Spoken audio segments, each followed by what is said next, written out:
नमस्कार। BA part first Indian music में आज हम बात करेंगे आधुनिक आलाप गायन के बारे में। आधुनिक समय में आलाप दो प्रकार से किए जाते हैं। नोम तोम का आलाप, इसमें ताना, ना, नरे, रीरी, ना, रेत, म आदि शब्दों का प्रयोग इसमें होता है। इस तरह का आलाप अधिकतर ध्रुपद में किया जाता है। नोम तोम का जो आलाप होता है वह उसका प्रयोग अधिकतर ध्रुपद गायन शैली में किया जाता है।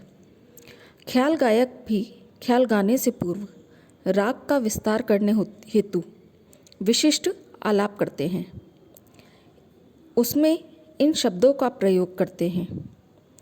वर्तमान समय में ख्याल गायन शैली ही अधिक प्रचार में है, जिसमें दो प्रकार के आलाप किए जाते हैं।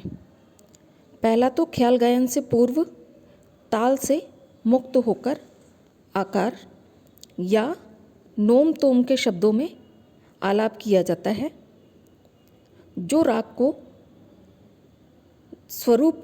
का जो स्वरूप है उसे संक्षेप में ही दिग्दर्शन करा देता है। जो राग के गायन से पहले जो आलाप किए जाते हैं वह आकार में या नोम तोम में लेकर गाए बजाए जाते हैं, जिसके द्वारा राग का हमें पता चल जाता है कि राग में कौन से स्वर हैं और हमें किस तरह कौन से स्वर लगाने हैं।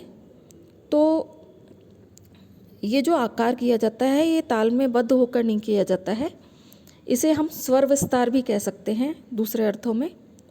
जो कि राग गाने से पूर्व स्वरों का विस्तार किया जाता है वह स्वर विस्तार कहलाता है। नेक्स्ट होता है ख्याल की बंदिश गाने के बाद ताल में बद्ध होकर आकार किए जाते हैं, अर्थात आलाप का अर्थ है आकार में राग विस्तार करना। किंतु वर्तमान समय में बंदिश के जो मुखड़े हैं उसके बोलों द्वारा ही आलाप अधिक किए जाते हैं। यानी कि बंदिश का जो बोल हैं उसके जो मुखड़े के जो बोल हैं उसको अलग अलग स्वरों से सजाकर उसे प्रदर्शित किए जाते हैं आधुनिक समय में। अभी वैसे आकार हमारे दो प्रकार से होते हैं ख्याल गायन में।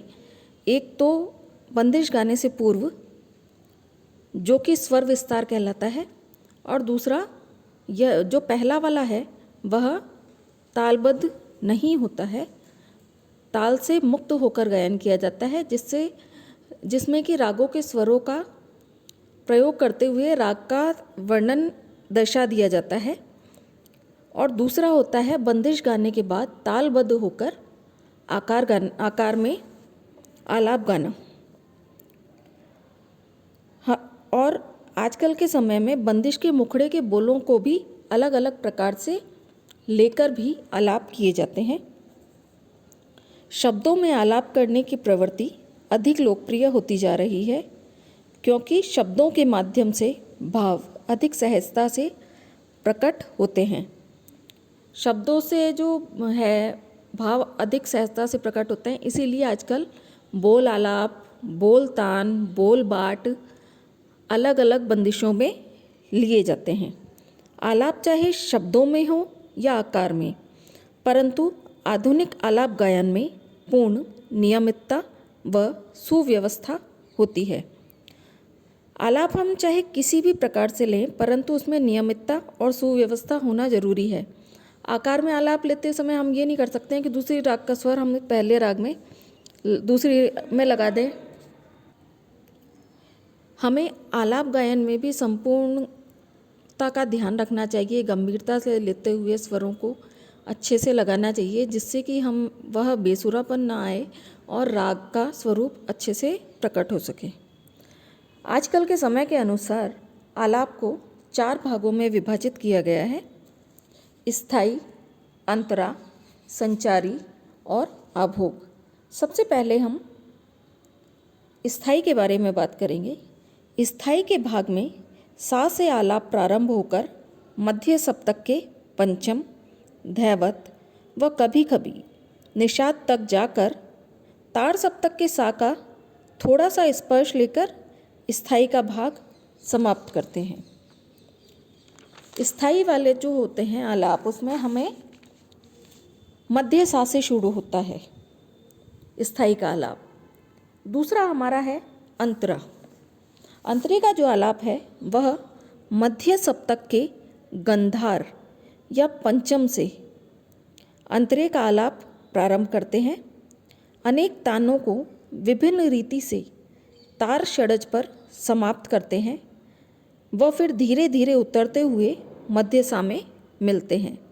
कहने का अर्थ है स्थाई का आलाप मध्य षडज से शुरू होता है, अंतरे का आलाप गंधार या पंचम से शुरू होकर तार सप्तक के साग के जाकर फिर मध्य सा पर लौटता है। थर्ड है हमारा संचारी। संचारी बहुधा षडज, मध्यम और धैवत, इनमें से किसी एक स्वर से प्रारंभ होता है। इस भाग में आलाप में गमक का प्रयोग अधिक दिखाई देता है, जबकि अन्य भागों में मीड़ व कंपन का प्रयोग अधिक होता है। जैसा कि हमने आपको पहले बता रखा है कि गमक क्या होती है, मीड़ क्या होती है, कंपन किस प्रकार होता है स्वरों में, तो उन्हीं के आधार पर आलाप का प्रयोग किया जाता है। संचारी बहुत तार स्थान में नहीं होता, यानी कि तार सप्तक के स्वरों का ज़्यादा प्रयोग इसमें नहीं होता। इसमें मध्यम अथवा मध्य षडज पर ही समाप्त करते हैं, यानी कि इसे मध्य पंचम या मध्य षडज यानी कि मध्य सप्तक के, हमारे सप्तक हमने आपको बताया है कि सप्तक 3 प्रकार के होते हैं, मंद्र सप्तक, मध्य सप्तक और ताड़ सप्तक। तो मध्य सप्तक के पंचम और मध्य सप्तक के षडज पर ही यह समाप्त होता है। इस प्रकार से यह स्थाई की पुनरावृत्ति ही होता है, यानी कि हमने आपको स्थाई के बारे में बताया, तो स्थाई में भी मध्य षडज और पंचम का प्रयोग है, अधिकतर पंचम तक लेकर समाप्त किया जाता है। उसी तरह से संचारी भी इसी तरह समाप्त किया जाता है। सबसे लास्ट हमारा पॉइंट है आभोग। यह करते समय गायक तार स्थान में जितना ऊंचा जा सके उतना जाता है, यानी कि जो आभोग के आलाप हैं उसमें ताड़ सप्तक के स्वरों को अधिक दर्शाया जाता है। आभोग का विस्तार प्राय अंतरे के विस्तार के समान ही होता है।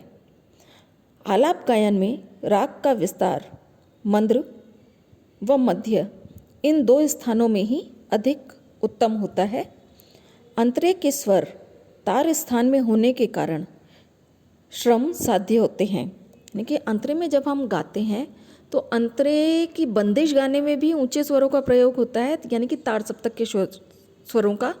और जब अंतरे के आलाप भी जब गाए जाते हैं तो उनमें भी ताड़ सप्तक के शब्दों का प्रयोग अधिक होता है, स्वरों का।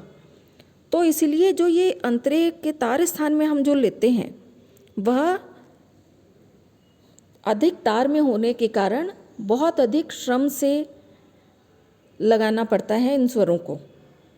अतः अंतरे में अधिक आलाप लेना संगीत के सौंदर्य की दृष्टि से उचित नहीं माना जाता है। अंतरे में हम आलाप लेते हैं, बट कुछ ही आलाप लेकर हम वापस स्थाई पर लौटते हैं और स्थाई में आलाप का वर्णन करते हैं, क्योंकि स्थाई के जो आलाप हैं वह ताड़ सप्तक के साथ तक जाते हैं, जो कि हम आराम से सभी गा सकते हैं।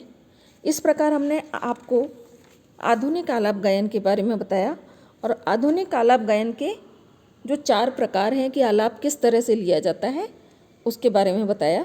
धन्यवाद।